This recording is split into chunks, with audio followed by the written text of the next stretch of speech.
Hi guys and welcome to my latest video. Today we have something very interesting. It's a Topping EX5. It's basically two-in-one device. It's a DAC and headphone amp. And this one is a cooperation between Topping and SandyAudio, which actually sent this unit for review. Check their links down below the video. And what's interesting about this unit is most of the time, when we actually have these kind of two-in-one DACs/amps, one of these two sides is prioritized. I'll just give a few examples. Let's take, for example, iiWi Zen DAC.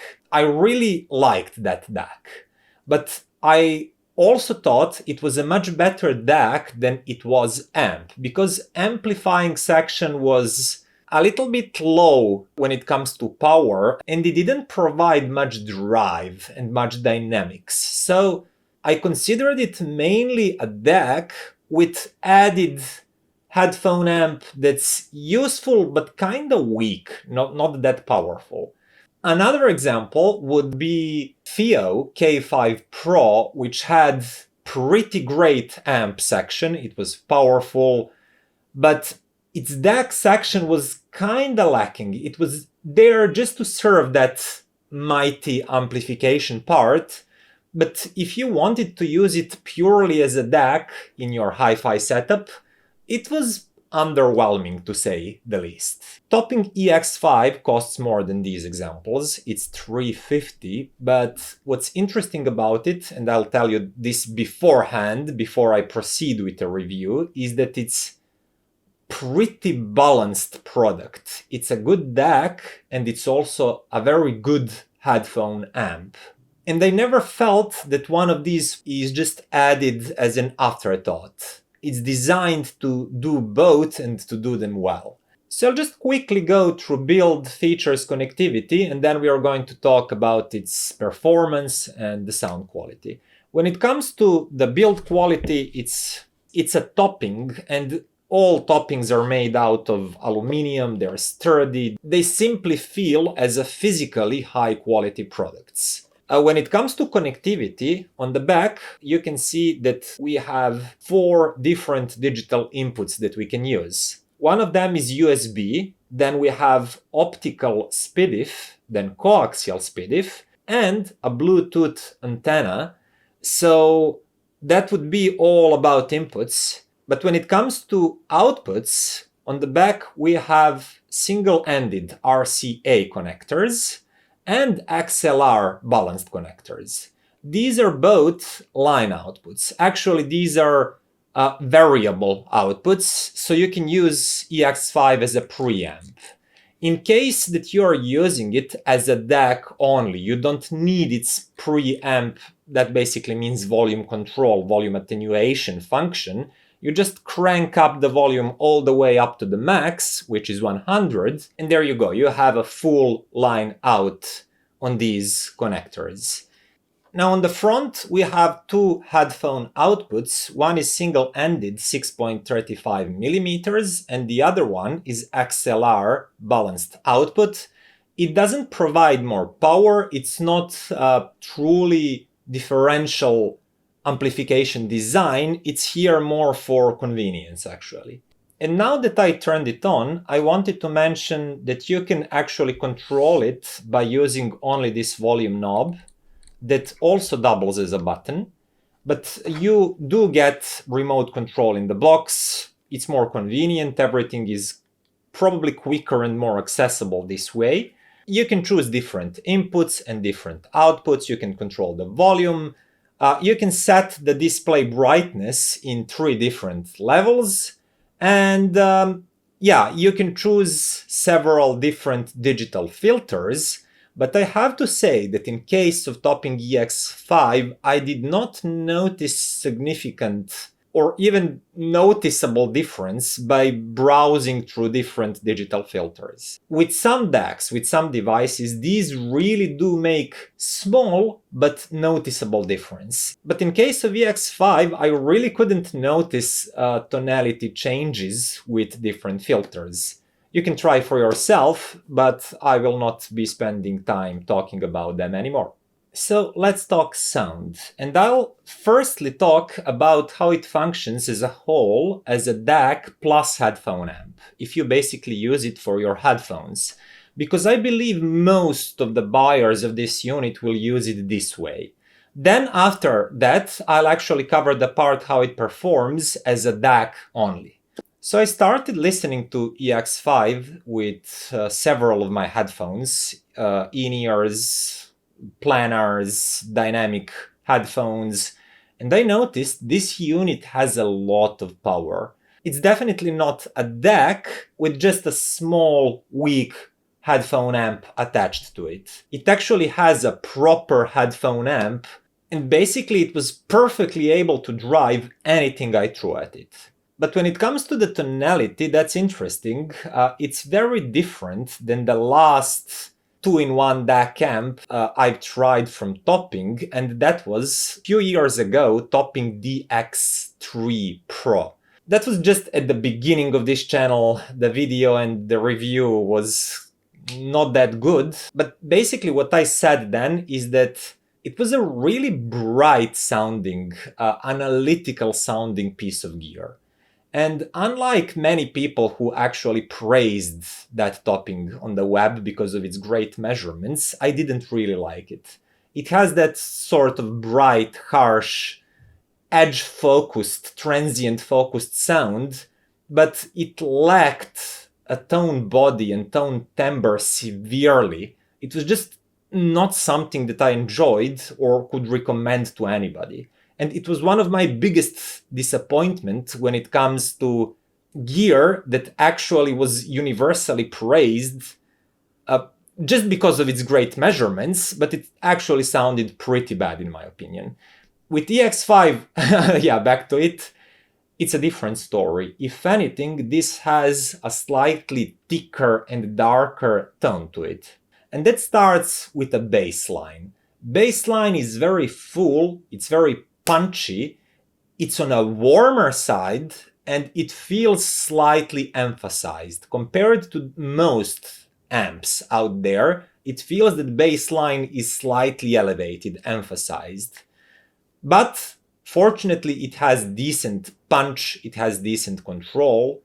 When it comes to the mid-range, it's pretty crisp and clean and present, but it's kinda laid back, and that especially goes for that upper part of the mid-range, that part that gives us presence, that gives some sort of bite and peskiness to vocals, instruments. It gives a zing to everything. That's kinda laid back and even tame on this DAC. And that creates a tonality that's slightly, as I said, laid back and darker, but it's very pleasant for longer listening.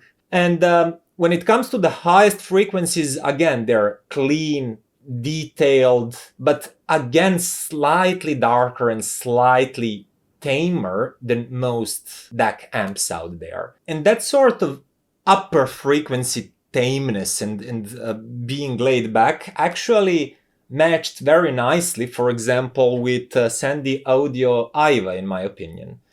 Especially if you like that laid-back presentation, because these are very detailed, very incisive in that highest spectrum. They're also slightly laid back when it comes to the mid-range. So combined with this amp, it provides something that has a lot of bass, very fun bass, very punchy bass. It has really clean and crisp highs, but they're never emphasized or bright or edgy or anything. And it has that sort of laid back mid-range that's not the most incisive and most forward, but it's something that you could listen for hours, especially if you like that kind of tonality. And I do have several friends that actually like their mid-range to be more laid back and more relaxed without that forwardness and that presence, because that makes for easier listen, especially for a longer periods of time. But in terms of just being clear and clean, everything is there. Nothing is hazed or muffled. It's just laid back, tamer, darker sounding.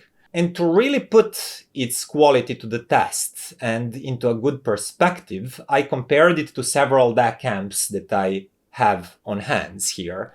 So I started with my budget favorite, Logs GD30. This one is 170, I think. So it's like half the price, but it's a real overachiever.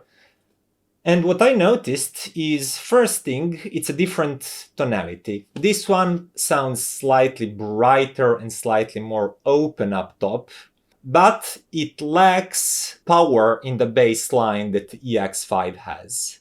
Edges and transients are not as fast, not as energetic. Sheer energy and control and grip over bass line is not as good as on EX5. You feel that this one wields more power and more energy. Tonally, as I said, they're also different. This one is brighter and more open, more airy. This one is closer, more tame. But overall, if I had to choose one of these, I would definitely rather use EX5 because of that energy and that control and grip it has. Then I compared it actually to pricier stack, which consists of topping D30 Pro and A30 Pro. This was interesting because I actually saw some guys online commenting things like, oh, I now feel bad because I just bought this stack. Instead, I could wait and buy this one, which is half the price of the stack, and get basically the same performance because, you know, it measures almost the same. Well, I hate to disappoint you, but no, they do not sound the same, and this stack sounds clearly better in a way that the bass line is grippier, it's firmer, it's better controlled. You hear more texture from the bass line. This one is punchy and energetic, but compared to this stack, it cannot reveal all of the informations and all of the texture. Mid-range is much fuller and lusher and more neutral. It's simply richer, like vocals and instruments. Everything sounds bigger, lusher, and richer through this stack. And highest frequencies are actually, again, a little bit airier, a little bit more open and present. So to be completely honest, it's not really a competition. Maybe if you're using some lower-end headphones, for example, like hifi HE4XX, you wouldn't notice much of a difference because they cannot reveal it. But if you use anything better, like I mentioned, SandyAudio Aiva, great revealing headphones, or Verum 1, another great set of headphones, you'll definitely notice that this stack will dig more detail, richer sound, more lush sound, and will control headphones and their bass line better. So if you already bought this stack, no reason to regret it. It's still a better sounding stack. The better headphones you actually own, the easier it will be to notice that. So what I'm saying here is that topping EX5 as a DAC/headphone amp is a really good combination. It's definitely better than these entry-level budget-oriented products that clearly offer less power and less control and less grip, but it cannot compete with a really good stack such as this one. So it is a great product for its price, but it's not any sort of giant killer that will make people with pricier gear sell that and buy this. Now, it's time to move to the part where we actually talk about it as a DAC only. And for that purpose, I just connected it to my regular hi-fi setup, meaning Hegel amp, KF LS50 speakers. My impression was definitely different than when I listen just headphone output. Tonality feels much more balanced to my ears. I do not detect that same level of bass emphasis and that same level of mid-range being laid back and tamer and slightly darker. When it comes to the line output, it actually feels really balanced. Everything feels neutral and natural. Bassline is weighty, is present as it should be. Mid-range is again quite present. Vocals are rich with details. No matter how long I listened to it, I could not detect any frequency that is jumping out or being prominent in comparison to others part of the spectrum. So I actually went and quickly compared it to several other DACs. Among others, I actually used topping D30 Pro. So what I noticed is that D30 Pro has a little bit more grunt and warmth in the bass line. It also has a bit richer mid-range, so textures from vocals and other instruments are a little bit more easily noticeable. And also when it comes to the sound staging, D30 Pro can create a little bit deeper sound stage. You feel there is more three-dimensionality to the recording than with EX5. EX5 in comparison, tonally it's really close. In terms of detail retrieval, it's really close, almost the same, like edges, transients, but it sounds somewhat flatter. It's more like two-dimensional sounding. Everything is just a little bit better and more revealing on D30 Pro. So if you really want to use it as a DAC only, I would go with the D30 Pro. It focuses on that DAC section alone, and it does that job a little bit better in most aspects than EX5. That said, the EX5 is still close enough. If you really want that headphone output and that's important to you, it's not a huge difference there. For example, compared to Logitech D30 and its own DAC output, you notice that EX5 is a little bit cleaner and better controlled, while this one sounds just a touch hazier. Its mid-bass feels a little bit more bloated and less resolving. Again, it's not a huge difference, but EX5, in my opinion and to my ears, is a better DAC. And finally, another Sabre-based DAC, SMSL SU8S, compared to EX5 as a DAC only, is actually sounding more punchy, more energetic. It sounds more dynamic, more engaging, and it's also more extended when it comes to the highest frequencies, creating more air and more open space and soundstage. So again, yeah, I have to tell you that specialized DACs such as SMSL SU8S and D30 Pro here do sound a little bit better. But as a DAC headphone amp combination, this one is really good, and I really think it's as good as it gets at $350. For that price, you get something which is basically still a very good DAC, and you have a pretty powerful amplification section with lots of energy and drive and clarity. But when it comes to the headphone output, you have to be aware that it's on the darker, tamer side of things with a little bit elevated, oomphed bass response. In my opinion and to my ears, that actually sounds pretty nice. So if that's something you think you'd be okay with, then this is a really recommendation-worthy amp. If you, on the other hand, like your headphone output to be more open, more airy, you should probably look at some other pieces of gear. And that would be all for today, guys. Thank you for watching, and if you liked the video, click that button, share it with your friends, subscribe to the channel, consider becoming a patron too, it would mean a lot, and see you next time. Bye!